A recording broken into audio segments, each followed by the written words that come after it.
Hello and welcome back to Gar1onriva's Top 5. Today I'm going to be talking about my top 5 early access games. For those of you unfamiliar with the term, early access games are games that you can play before they're actually finished, so they're in alpha or beta form, and you usually pay for the privilege to play them early and get the full game when it is released as well as any updates. The point of this is to usually help with the feedback process so that you guide the game as it is developed. I don't play a lot of early access games, I tend to wait until the game is a complete experience. However, there are some, particularly ones that I've covered in first impressions, that I've just really enjoyed and thus wanted to play more. Here are the 5 out of all the early access games I've played that are still currently early access that I consider to be the best. 3 things to remember. First of all, these are my personal opinions, so please don't tell me I'm wrong. 2, these are limited only to the ones that I have played. And 3, there will be no spoilers for any story in these games.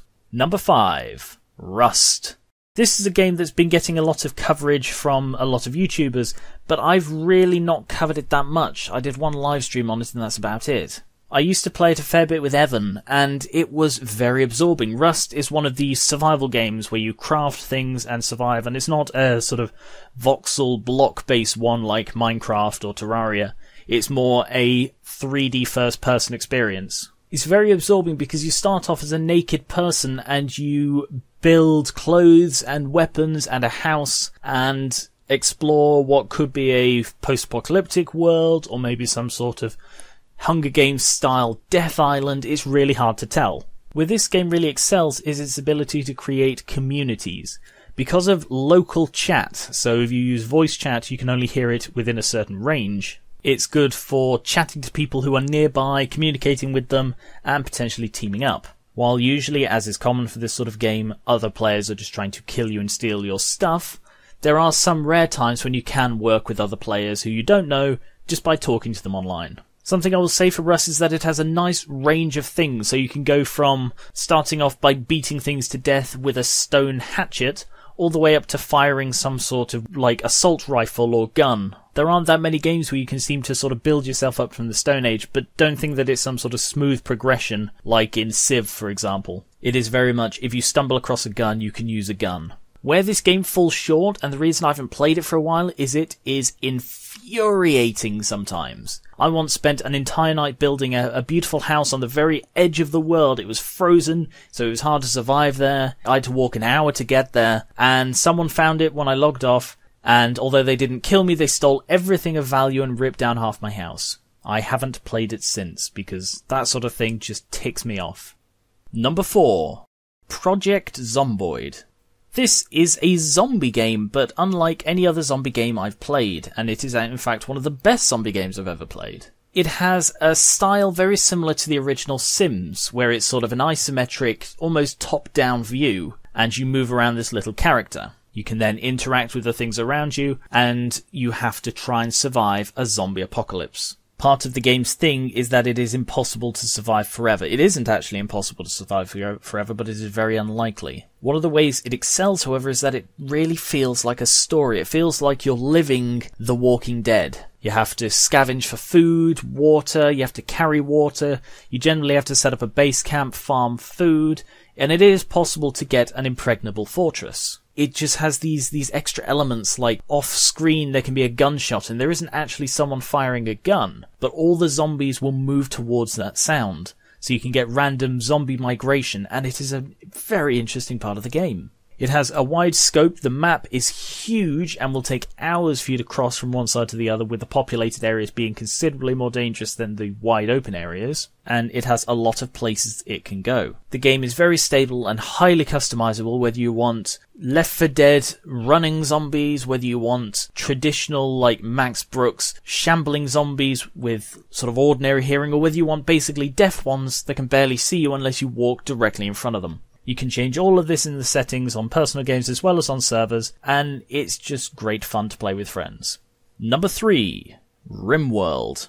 I would describe RimWorld as a soap opera of a game, and it is a space cowboy colonization simulator. It's like Firefly meets Dwarf Fortress. You start off by landing on this planet, and you have to build up a base from the natural resources around you as well as the little bits you brought with you. But where it gets really interesting is the individual stories that happen between the characters. They interact, they get on with each other or don't. They fall in love, they become engaged, they can get married, they can just absolutely hate each other. And you attract other settlers as well as you can capture the people who try and attack you to raid you. I've played this game for a lot of hours, and where it really comes into its own is the modability with it. The base game itself has very good scope, but it also has a lot of annoyances. Power is very hard to get and very hard to maintain. And my favourite mod is one that adds lots of craftable prosthetics, because normally they're incredibly expensive, so you can replace like missing body parts, whereas the craftable prosthetics are very interesting and allow you to sort of do a lot with that. Another annoying thing I'll say is that I had severe performance issues in the game towards the end of it. I still don't know what really caused that, but it began to lag quite a bit whenever I zoomed out or played it on any kind of fast speed. It seems that this was a common problem, and hopefully it's either fixed now or it will be fixed in a future update. The bottom line is that RimWorld has a lot of potential, and you can just play hours and hours of these little stories between these little characters, and it really does feel like a soap opera in space. Number 2, Subnautica.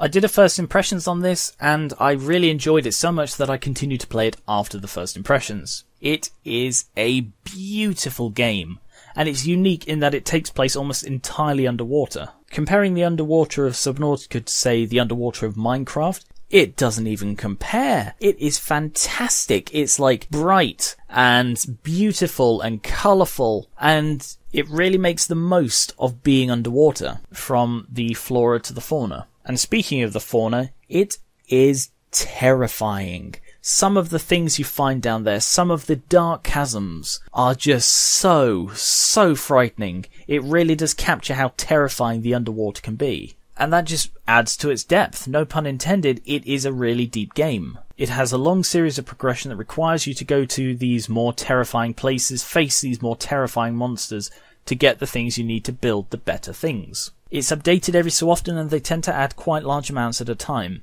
And I will just say this now, I have future plans for this game reappearing on this channel. I won't say what, but I have plans. And finally, number 1, Slime Rancher. I'll admit it, when someone first said you should play Slime Rancher, I completely dismissed it offhand. Luckily I got a free key of it from Keymailer, and I love it. Even as far back as the first impressions video I did, I knew I loved Slime Rancher, and that's why I continue to play it on the channel. It is adorable, it is clever, even the changelogs are really witty and funny. Like when they added Puddle Slime's blushing, it said that in the changelog something like, they get embarrassed and don't produce plorts. It is utterly adorable, the entire game. I don't want to gush too much, but it really does everything right. It's not too complicated or too simple, it's accessible, it's fun, it's not too difficult, but it's not exactly an instant thing. And did I mention it's adorable? The slimes and the tabbies, they're utterly adorable. Of all the games on my Steam library, this is the one that I'm most excited for updates, and I check regularly for any updates to it. I highly recommend you check it out. And that is all for this list. Thank you very much for watching. Were there any I missed? Were there any you didn't think should be on this list? Or if you have any suggestions for future top or bottom 5s, please let me know in the comments below. If you want to see the first impressions for Subnautica or the Slime Rancher playlist, both of those will be linked in the description. Thank you very much for watching, and I will catch you later.